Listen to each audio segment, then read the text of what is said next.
João 8,12, diz assim: de novo lhes falava Jesus, dizendo, obrigado Joel, eu sou a luz do mundo, quem me segue não andará nas trevas, pelo contrário, terá a luz da vida. Então lhe objetaram, questionaram os fariseus: tu dás testemunho de ti mesmo, logo o teu testemunho não é verdadeiro. Respondeu Jesus e disse-lhes: posto que eu testifico de mim mesmo, o meu testemunho é verdadeiro, porque eu sei de onde eu vim, sei para onde eu vou, mas vocês não sabem de onde eu venho, nem sabem para onde eu vou. Vocês julgam segundo a carne, vocês são carnais. Eu a ninguém julgo. Se eu julgo, o meu juízo é verdadeiro, porque não sou eu só, porém eu e aquele que me enviou. Também na vossa lei está escrito que o testemunho de duas pessoas é verdadeiro. Eu testifico de mim mesmo e o Pai que me enviou também testifica de mim. Então eles lhe perguntaram: onde está teu Pai? Respondeu Jesus: vocês não me conhecem, também não conhecem o meu Pai. Se conhecesse a mim, também conheceria o meu Pai. Proferiu ele estas palavras no lugar do gasofilácio, onde se colocam as ofertas, quando ensinava no templo, e ninguém o prendeu, porque não era ainda chegada a sua hora. Não feche a sua Bíblia, por favor. A gente ainda vai voltar e extrair as lições do texto. Você sabe que eu não tenho uma mensagem, eu sempre tenho um texto. E esse texto serve para a nossa meditação nesse tema. Mês de março, aproveitando o tema de missões mundiais, eu sou esperança às nações, nós veremos as 7 vezes em que Jesus, no Evangelho de João, se declara o eu sou. Quinta-feira passada nós vimos que ele é o pão da vida. E agora nós veremos que ele é a luz do mundo. A luz do mundo. Será que é a luz do mundo, do jeito que está ali?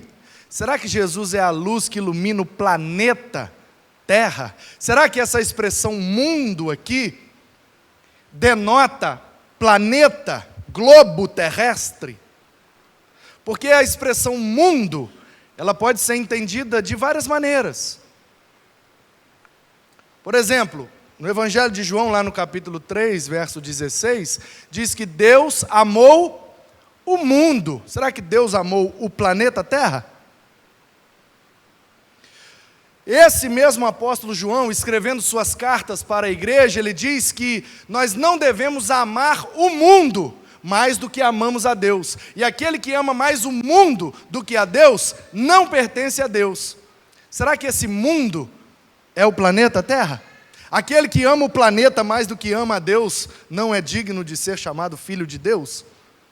Então me parece que a expressão mundo tem alguns significados diversos. Mundo pode ser o planeta. Mundo pode ser a humanidade. Quando você diz, todo mundo foi lá na festa, você está querendo dizer todas as pessoas, uma hipérbole. Está exagerando para dizer, tinha muita gente. Agora, você pode também usar a expressão mundo para denotar um nicho, um habitat natural de alguma coisa. Por exemplo, existe o mundo da bola, o mundo do futebol, existe o mundo da música, existe o mundo do skate, ou seja, aquele nicho, aquele habitat pequeno, onde um mesmo assunto e uma mesma ética é trabalhada. Aquilo é um mundo, nesse sentido. Então, quando Jesus diz que Ele é a luz do mundo, será que Ele está dizendo que Ele é a luz que ilumina o planeta? Ele é a luz que ilumina um grupo de atividade em questão? Ou será que Ele está dizendo que Ele é a luz que ilumina a humanidade, os seres humanos? Me parece que Jesus está dizendo que Ele quer e que Ele pode ser a luz das pessoas, dos seres humanos, a luz da humanidade. Porque ainda que o planeta esteja escuro, ele continua sendo a luz. Então, nós precisamos, em primeiro lugar, entender a importância da luz no mundo antigo, porque Jesus usa essa expressão luz no contexto do mundo antigo. E eu preciso te dizer que luz para esse povo é diferente de luz para nós. Primeiro que lá não tinha excelsa. Lá não tinha LED. Lá não tinha qualquer tipo de energia ou iluminação elétrica, ou até eletrônica. Não tinha. Então nós estamos falando de um mundo que depois das 6 da tarde ou da noite, fica escuro. E fica escuro mesmo. Porque o refletor, nós temos refletores, que aliás estão até apagados. Eu vou acender, só um minuto. Acima desses LEDs mais coloridos, tem um refletor de LED branco, para ajudar na iluminação. Tomara que eu não tome um choque aqui, né? Aí, ó. Acendeu. Ficou mais claro, ficou mais branco. Nós temos refletores, esse aí é de LED, última tecnologia. Tem de lâmpadas, né, halogêneas, não sei o que, etc. Tudo quanto é jeito. Você sabe como que era o refletor do mundo antigo? Candelabro. Sabe o que é um candelabro? É aquela coisa assim de ferro, que tem 7 hastes, né? Tem uma central, 3 para cá, 3 para lá, formando 7 lâmpadas, 7 velas, ou 7 recipientes, onde se colocava o querosene com pavio. Isso era o refletor do mundo antigo. Quando alguém queria iluminar um ambiente público como esse aqui, usava-se um candelabro. Por isso que o candelabro era aceso dentro do templo para fazer culto. Porque o lugar onde vem muita gente precisa de muita luz. Então, para não colocar uma velinha em cada banco, acendia-se o candelabro, que é a espécie do refletor. É a luz mais poderosa do mundo antigo. Um candelabro que é o top daquele mundo, perto de uma lâmpadazinha nossa de LED de 10 watts de potência, não é nada. A lâmpadazinha do seu celular, o LED da lanterna do seu celular, é muito mais forte do que a luz de um candelabro. Ilumina mais. Então nós estamos falando de luz num contexto onde não tem muita luz. O povo daquele mundo estava acostumado a andar no escuro, porque o que alimentava as lâmpadas, que na verdade eram lamparinas, era o óleo. E óleo, meu irmão, é caro. Lembra da comunhão preciosa? Lembra da exposição do Salmo 133?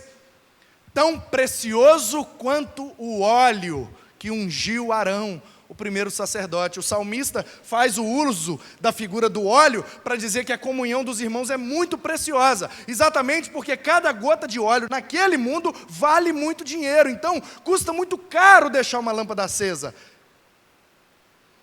Tão caro que certa vez teve um casamento, disse Jesus numa parábola. E um cara vinha casar com 10 noivas, 10 virgens.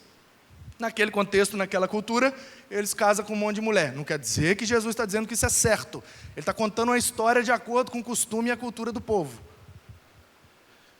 10 noivas, o noivo demorou.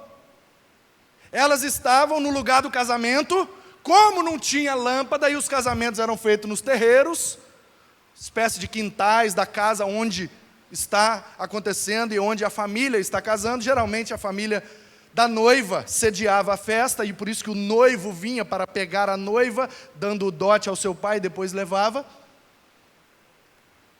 Não tinha iluminação, meu irmão. Então como é que o noivo vai saber quem é a noiva? A noiva é aquela que está com a lâmpada na mão para iluminar o rosto dela. Para o cara chegar de lá e, aquela lá que é a minha noiva. Por quê? Porque naquele contexto a maioria dos casamentos também eram arranjados. Você vai casar com a minha filha, você vai casar com meu filho, então paga o dote, papum, acertou, já chega na hora, vai conhecer a noiva na hora do casamento. E a noiva vai conhecer o noivo na hora do casamento. Você não lembra do Isaac e da Rebeca, não? O Eliezer foi lá, buscou a Rebeca, chegou lá e, essa aí, Aí o Isaac, eita.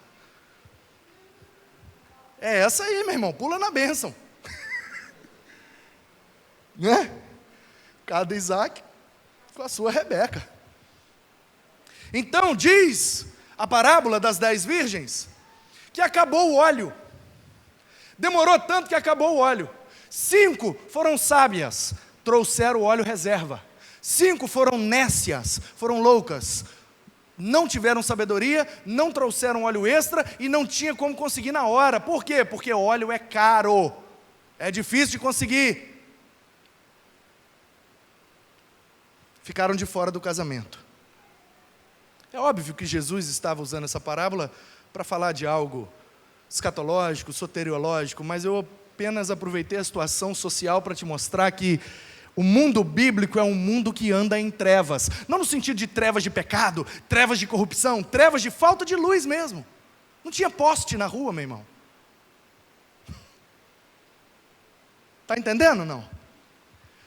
Um lugar onde está tudo escuro, um lugar onde não tem poste, não tem iluminação pública, não tem lâmpadas elétricas nem eletrônicas. Cada um tem que se virar com sua lamparina, e é muito caro manter uma lâmpada acesa porque ela consome muito óleo. Então Jesus está falando para um povo que sabe o que é viver no escuro. Portanto, é um povo que sabe o valor que tem uma lâmpada acesa. Nós só percebemos o valor que tem uma lâmpada acesa quando a gente entra em casa, aperta o interruptor e ela não acende. O dia vai acabando, a noite vem chegando, cadê a luz, cadê a luz, cadê a luz, cadê a luz? Aí a gente sabe o valor que tem uma lâmpada.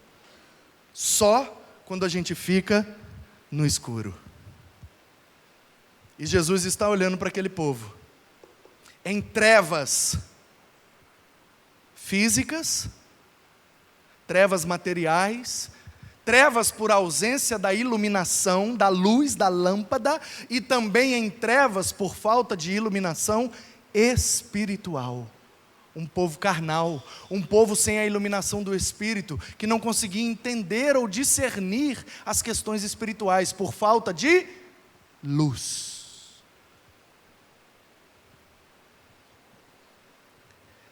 Desde o Antigo Testamento, desde Êxodo, capítulo 13, a partir do verso 21, mais ou menos, o povo está andando pelo deserto, e à noite Deus iluminava o povo com uma coluna de fogo. Ali o povo já começa a entender a importância que tem a luz. Depois, lá no livro de Ezequiel, ele vê 4 seres viventes, e ele está profetizando sobre a vinda do Messias. E ele vê 4 seres resplandecentes, que resplandeciam como se fossem relâmpagos.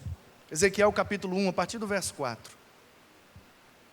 Também no livro de Isaías, capítulo 60, mais ou menos a partir do verso 19, ele diz que um povo que habitava em trevas viu uma grande luz, e uma grande luz agora iluminaria aquele povo que estava perdido sem luz.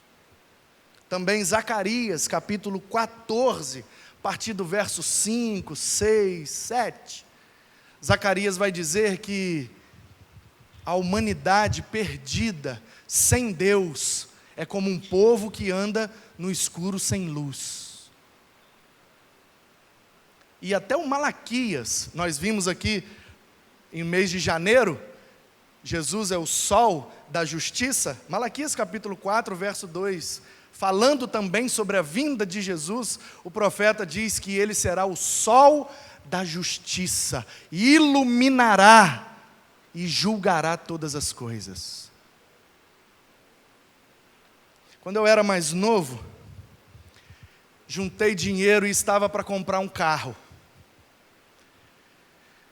E o dono do carro marcou comigo de me mostrar o carro, mas aconteceu um imprevisto e eu não consegui ver o carro de dia. E aí o sol se pôs, e eu fiquei lá no meu serviço depois do horário, porque ele disse que passaria lá no meu serviço para me mostrar o carro. Eu tinha um tio muito querido, faleceu ano passado, deixando a gente muito entristecido. Foi como se fosse um pai para mim mesmo. E ele era o meu patrão também. E ele chegou, e eu conversando com ele: o que você está fazendo aqui, rapaz? Eu falei: não, estou esperando, o cara ficou de trazer um carro aí para eu olhar. Aí ele: esse cara vai chegar a que horas? Eu falei: diz ele que chega daqui a pouco. Ele: não, senhor, vai embora. Fala para ele trazer esse carro amanhã. Falei: por quê, tio? Na ansiedade, doido para ver o carro, para comprar o carro. Não se vê carro à noite, rapaz. –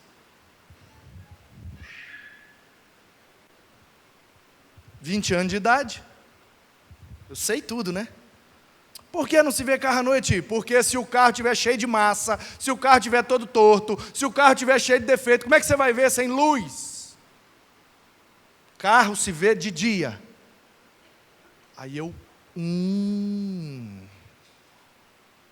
aqui, não vai dar mais para eu ver hoje não, tá? O que aconteceu um imprevisto aqui, tem como você trazer amanhã de dia? Ele: não, aí eu não posso não, você vai ter que vir aqui. Não, eu posso ir no horário de almoço. No horário do almoço eu fui lá e vi o carro. O carro realmente estava bom, acabei comprando. Mas essa dica do meu tio nunca mais saiu da minha cabeça. Carro se olha de dia. Por quê? Porque a luz julga com retidão, porque a luz mostra as imperfeições.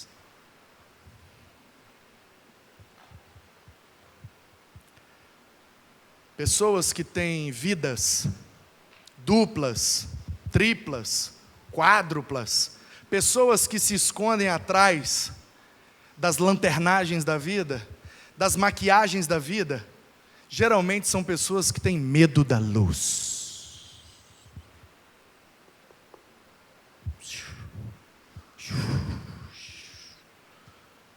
Porque de noite, todos os gatos são pardos. Agora, quando você começa a jogar luz, teve uma época, eu conheci um povo, o povo estava com a vida bem desgovernada, viu? Mas desgovernada mesmo. E eles queriam me convencer que o jeito certo de viver era aquele jeito desgovernado. Aí eu olhava para a Bíblia e falava: não, mas a Bíblia está ensinando o contrário, gente. Vamos consertar isso aí, ué. Não, nós não vamos consertar porque nós já estamos certos. Aí eu comecei a jogar luz, a luz da palavra, a luz de Jesus em cima da vida dele. Mas, você quer ver barata sair correndo? Acende a luz. Ratos e baratas saem correndo. Porque quem tem o que esconder, não gosta de luz. Por isso que aqui a gente botou um monte de luz. Para didaticamente mostrar, quem está aqui, não precisa ser perfeito, mas não pode ter nada para esconder. Portanto, o Antigo Testamento inteiro vai mostrando de forma pedagógica a importância da luz na vida do homem, tanto física quanto espiritual. E em primeiro lugar, eu vejo que Jesus está dizendo que Ele é a luz do mundo, porque Ele pode ser para nós como se fosse uma lanterna. Luz no sentido de iluminar para dar direção na caminhada. O verso de número 12 diz, de novo falou Jesus dizendo: eu sou a luz do mundo. Quem me segue, quem vai atrás dessa lanterna, quem vai atrás dessa luz, não anda em trevas. Ou seja, não fica no escuro. Jesus é uma lâmpada que ilumina a nossa vida, a nossa caminhada, os nossos passos, porque por falta de luz nós tropeçamos, por falta de luz caímos no buraco, por falta de luz somos atacados pelos animais e nem percebemos. Nenhum ser humano consegue viver com ausência de luz sem se ferir. Pode passar um dia, 2 dias, 3 dias, mais dia, menos dia, se fere por falta de luz. E nós temos essa mania, esse equívoco, essa péssima mania, esse péssimo costume de achar que nós não precisamos de luz. Dentro de casa acontece isso. Acabou a luz. Não, eu conheço a minha casa. Aí eu saio do quarto, vou aqui. Não, peraí. Eu vou aqui na cozinha, eu vou pegar um negócio ali. Eu não sei o que, não sei o que. E tim! Dá-lhe uma topada. Acontece. Aí a gente vai saindo. Uma vez aconteceu comigo.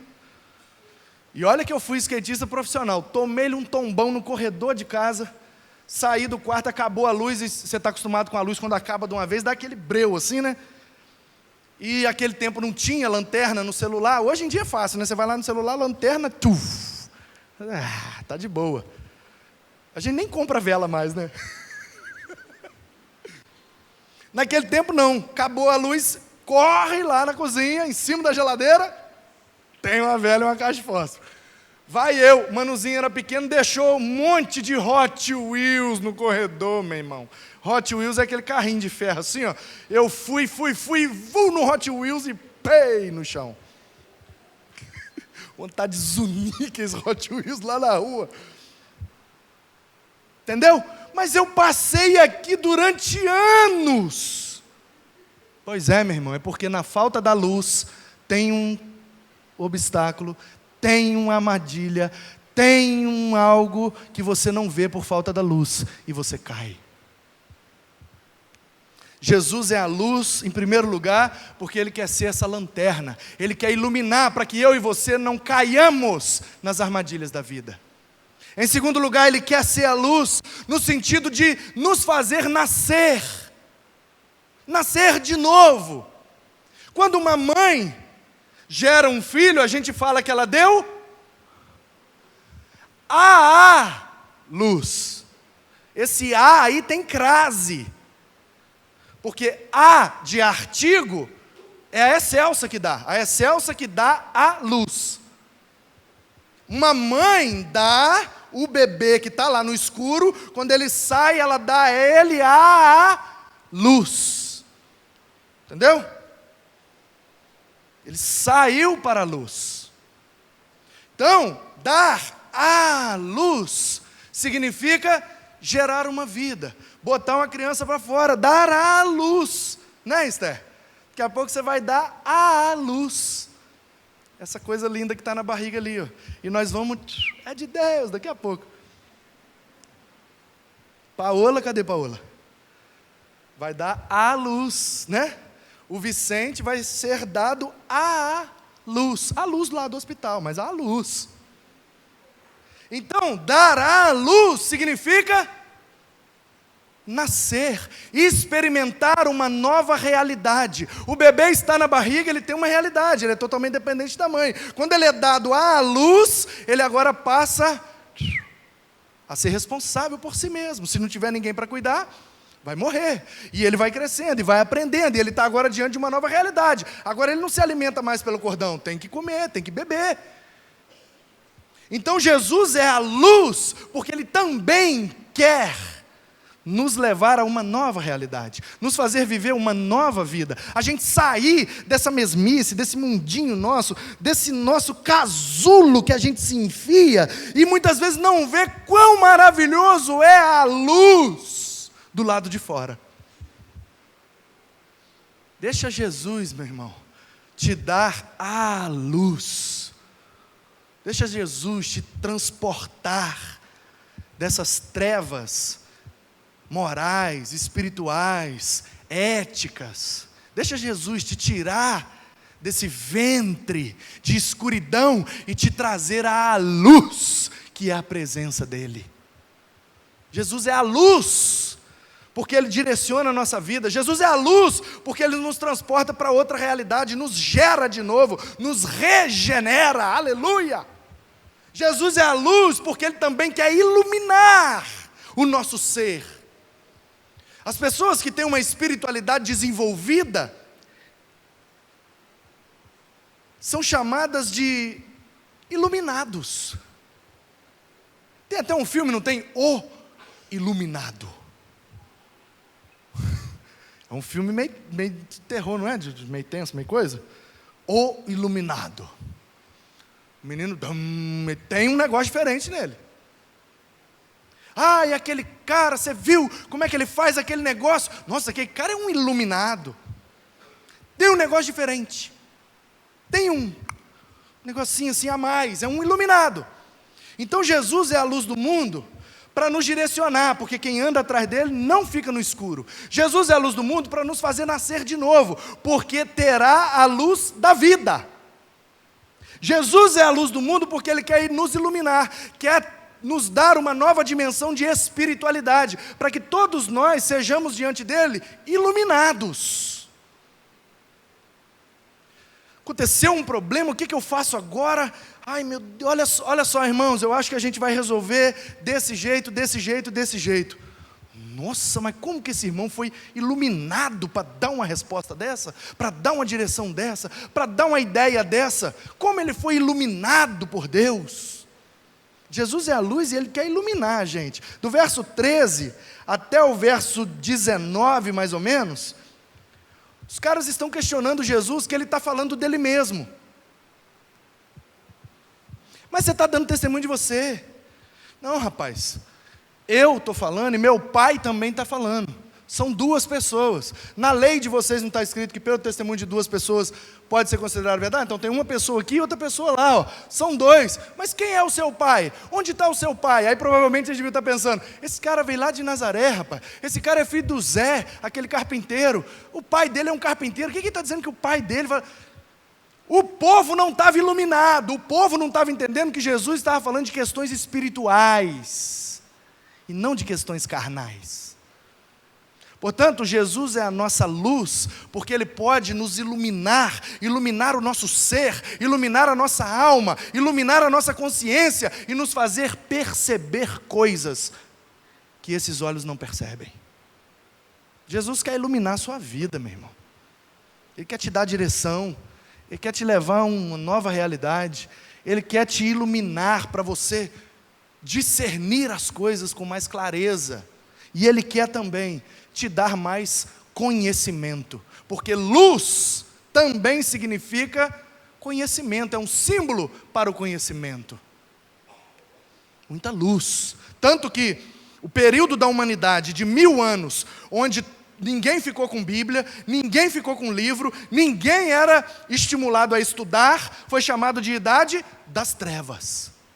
E logo depois veio um período da humanidade onde voltou-se a estudar a medicina, as ciências, a astronomia, voltou-se a pensar, voltou-se a filosofar, voltou-se a se debruçar sobre as Escrituras, e aí o nome desse período é Iluminismo. Porque o conhecimento, a busca pelo conhecimento voltou a ser moda na sociedade e na cultura europeia do século 16 e 17. Portanto, queridos, Jesus é a luz que nos ilumina, é a luz que nos dá uma direção quando nos falta, é a luz que nos leva a uma nova realidade, a uma nova dimensão, que nos faz, às vezes, até nascer de novo. Jesus é a luz porque Ele também quer iluminar o nosso ser, a nossa espiritualidade. E Jesus é a luz porque Ele quer aumentar a luz da nossa mente, quer expandir a nossa consciência. Aliás, a palavra grega que significa expansão de consciência é metanoia, que também pode ser traduzida por conversão. O último versículo que nós lemos, que é o versículo 20, diz: proferiu ele estas palavras no lugar do gasofilácio, quando ensinava no templo. Tem nada melhor para quem ensina, tem nada melhor para quem gosta de jogar luz nas coisas, tem nada melhor para quem é um mestre, do que ter ouvintes, alunos, discípulos, sedentos e abertos para receber a luz que está sendo dada. É isso que Jesus quer fazer com a sua vida, meu irmão. Jesus quer te direcionar. Jesus quer fazer você nascer de novo. Jesus quer te dar uma espiritualidade saudável e quer te dar mais conhecimento sobre tudo e todas as coisas misteriosas deste mundo e dessa humanidade que nos rodeia. E você vai continuar vivendo em trevas? E você vai continuar confiando na excelsa para iluminar a sua vida? Porque existem questões que de tão sombrias não podem ser iluminadas, nem com canhões de LED. Existem questões sombrias de nossas vidas, que só a luz de Jesus é capaz de alcançar e dar clareza.